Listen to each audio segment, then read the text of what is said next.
lo cercano y el afuera. Con Lila Vanorio y Rafaela Raiz Luca. Circuito Éxitos.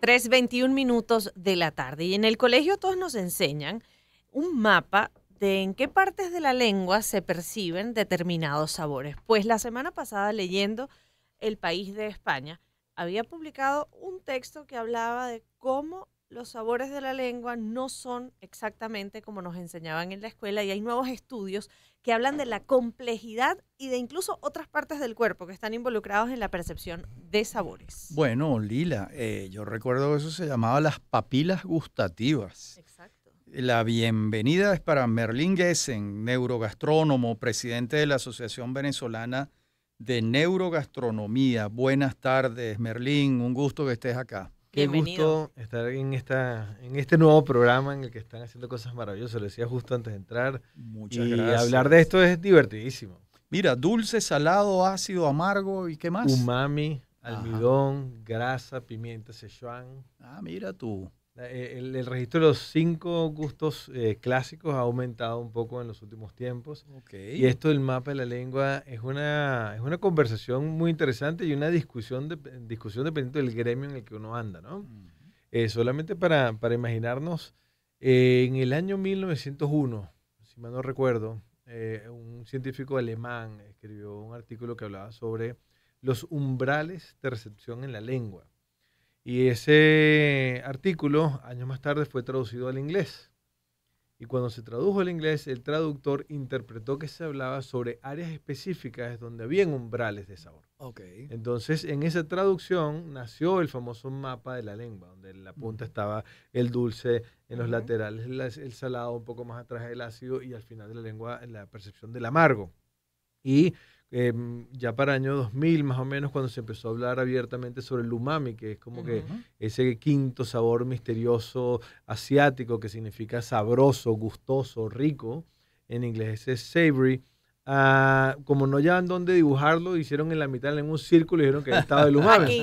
Porque si no se puede recibir en ningún lado, lo dibujaron literalmente en eso, ¿no? Claro. Y el mapa de la lengua ha sido replicado en innumerables libros escolares principalmente, donde se habla eso. Entonces a los niños se les enseña con estos dibujitos, ubique dónde está el gusto específico.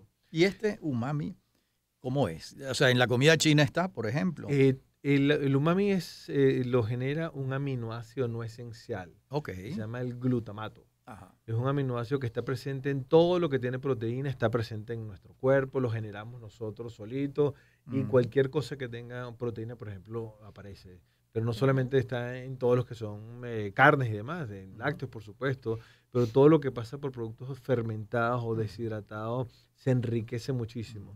Cuando uno se come, por ejemplo, un parmesano, un parmigiano, que tienes un queso que tú lo agarras y tú dices, esto está demasiado bueno.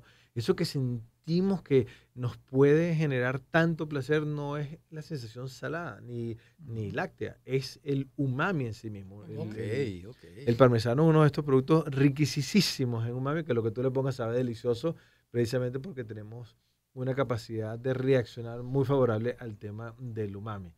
Y tú sabes, Ray, en una oportunidad mi hija estaba en el colegio, en su libro de tercer año de biología, yo le pedí que me lo prestara para ver el tema del mapa de la lengua, porque de dónde se ha propagado tanto este mito que no tiene base científica.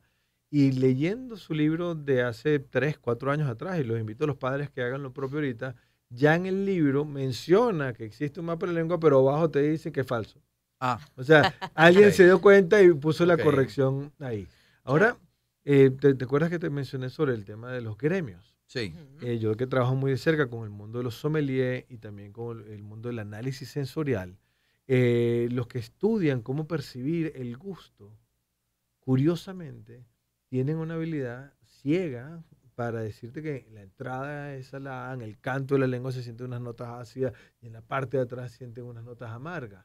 Y resulta que cuando tú te pones a analizar esa que para ellos es una realidad y le dices que el mapa de la lengua no existe, para ellos tú estás hablando mentira, porque ellos Claro, ellos sienten lo en la palpan punta el todos los dulce. días, claro. Y resulta que tras investigaciones en torno a por qué eso ocurre, cómo es posible que alguien pueda estar convencido que existe el mapa de la lengua, ya viene algo maravilloso que tiene que ver con nuestra psicología.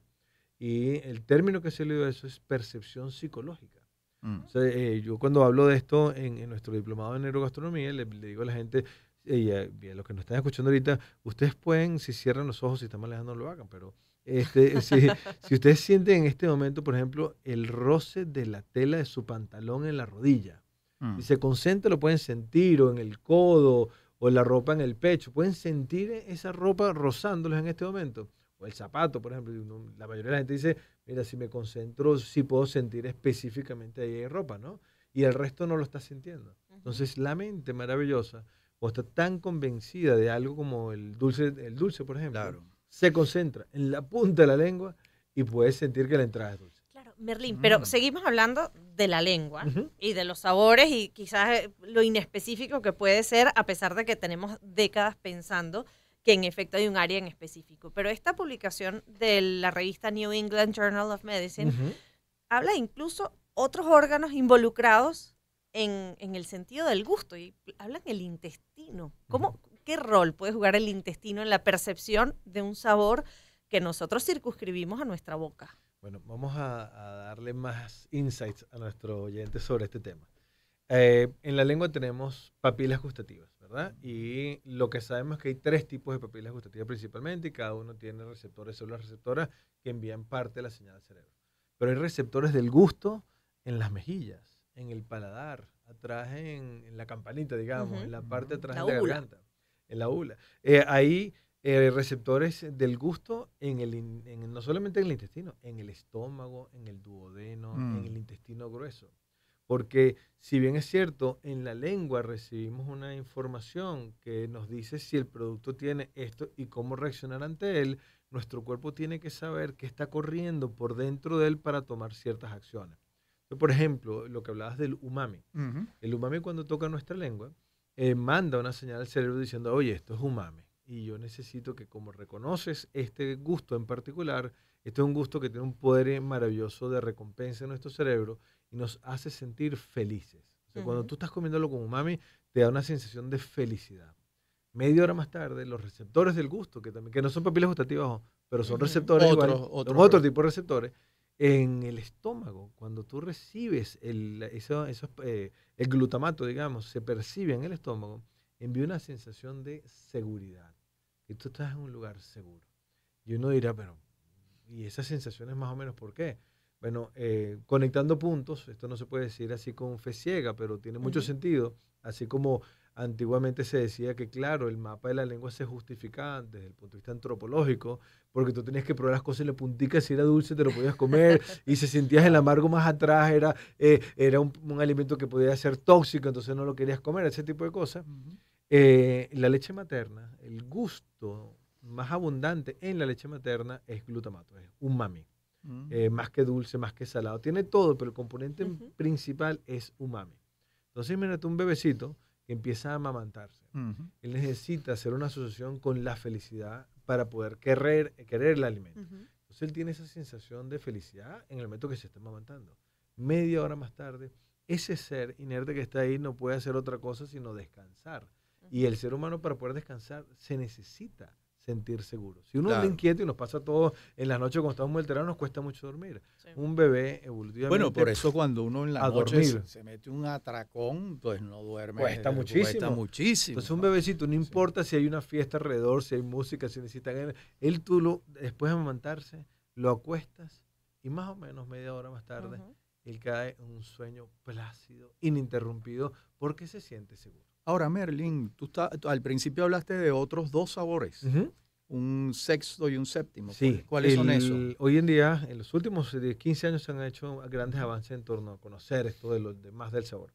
Resulta que el almidón, hay receptores de almidón, particularmente en el gusto del almidón, en la lengua. Entonces, las cosas que tienen almidón generan una señal también muy importante y poco justificaría ese amor que todos tenemos por cosas con harinas, por ejemplo. Por ejemplo, almidón hay muchísimo en el arroz blanco, Por ejemplo, la papa. o en la avena. papa. La avena está Entonces, llena de almidón. hay un receptor que dice eso es algo que necesito entender.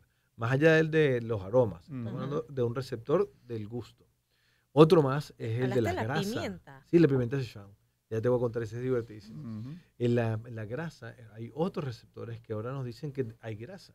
Hay que reconocer la grasa ya como un gusto en particular. No solo como textura. No solo como textura, sino como un receptor que envía una información. Entonces, la grasa también tiene connotaciones interesantísimas en nuestro cuerpo que debe reconocer porque es una fuente calórica importantísima de almacenamiento además. Yo no sé si ustedes saben, pero cuando comemos chicharrón, por ejemplo, la misma parte del cerebro que se enciende cuando te da un abrazo, se enciende cuando estás comiendo chicharroncito, ¿no? Sin duda. Entonces, y eso está ahí.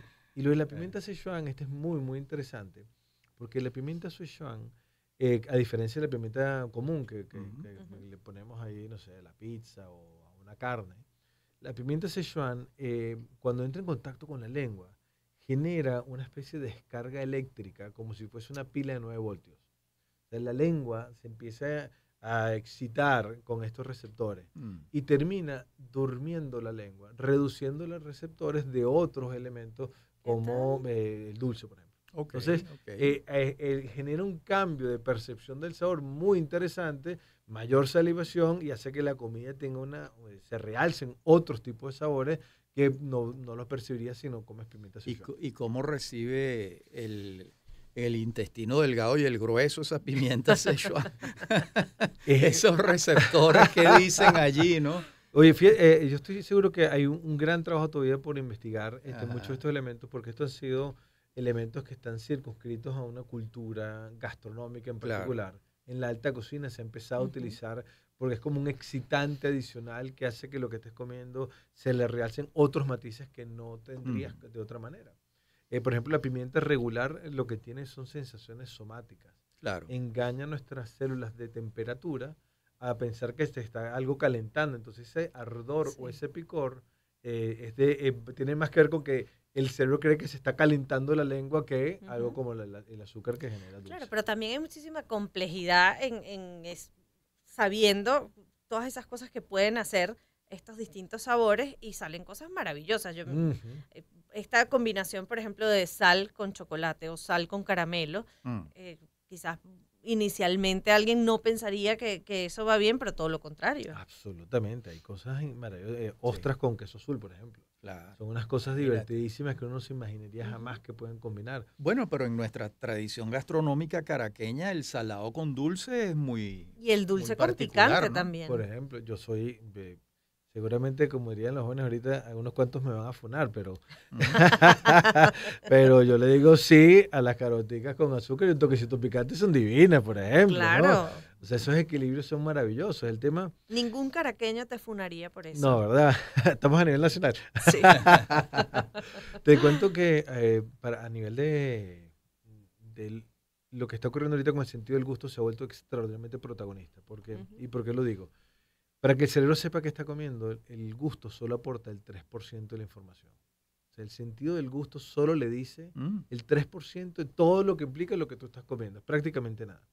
Sin embargo, la cantidad de información por el impacto que tiene un poquito de sal con un chocolate, un toquecito dulce donde no te lo esperabas, o el ácido, un buen limón en un pescado, son cositas tan pequeñas, parecieran ese 3%, pero el cerebro atraen mucho. Claro. Por eso es que una sopa sin tropezones es tan aburrida, porque es lo mismo, repito. Ahora, si tienes tropezones de pan. Bienvenidos y bienvenidas. A continuación, una